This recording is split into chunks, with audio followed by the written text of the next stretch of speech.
Hi, I'm Rachel Bailey, and this is another episode of 2 Tips in 3 Minutes, where I'll give you effective, if not intuitive, strategies for handling frustrating behavior in a respectful way. Today, I want to talk about what to do when you ask your child a question. All you get in response is a one-word answer or one-word phrase. So you might say something like, "How was your day?" And you hear, "Fine." Or you might ask, "Why did you do that to your sister?" And they say, "I don't know." You probably know by now that I'm all about connecting and understanding your children. But what if they don't want to connect back with you? If that happens, you're probably going to be hurt and frustrated. And what you might do is you might just give up and say, "I'm not going to put in all this work if he or she isn't going to try as well." Or you might push harder and just ask questions over and over until you find one that works or something that sticks.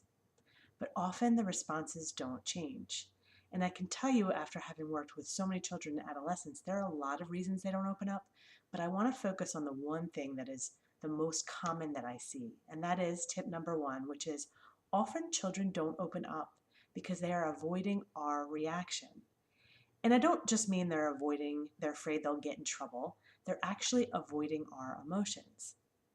That's because children don't want to feel responsible for our emotions. They have a hard enough time handling their own, and they don't want to know that our worries or our hopes or our fears are dependent on their behavior.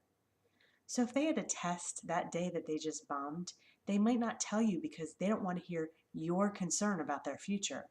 They don't want to hear something like, "Oh no, what that's going to hurt your GPA. You better do something about it. What are you going to do about it?"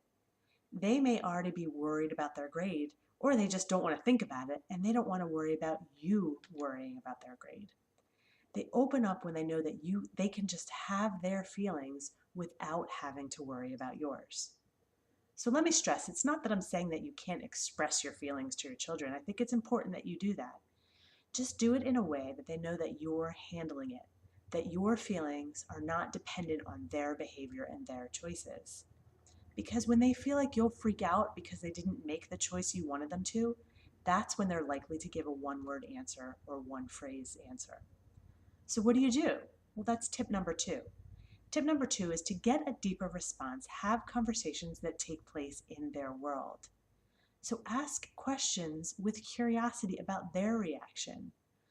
So say something like, "You didn't do well on that test. What was that like for you?" If you do want to give advice or suggest a different behavior, just make sure you've done it after you've spent time in their world. And when you do feel anxious or hurt by something they've said, which you will because you're human, you can express it to them. Just try to do it in a way that makes it clear you're not holding them responsible for making you feel better. If you can't do that, it's better to share your feelings with your friends or a spouse. So it might be a good idea trying to ask curiosity questions and spend time in their world with things that don't emotionally upset you. So take the time to ask your child why he likes his best friend, or ask your daughter why she likes a certain type of music. Because the more you can spend time in their world during conversations, the safer and the more love they'll feel, and the more likely they will be to open up about more important things. So that's 2 tips for motivating your child to move beyond one word and one phrase responses.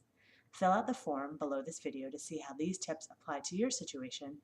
And if you have any questions, feel free to send them to me and I'll answer them in an upcoming 2 Tips in 3 Minutes. I'll see you next time.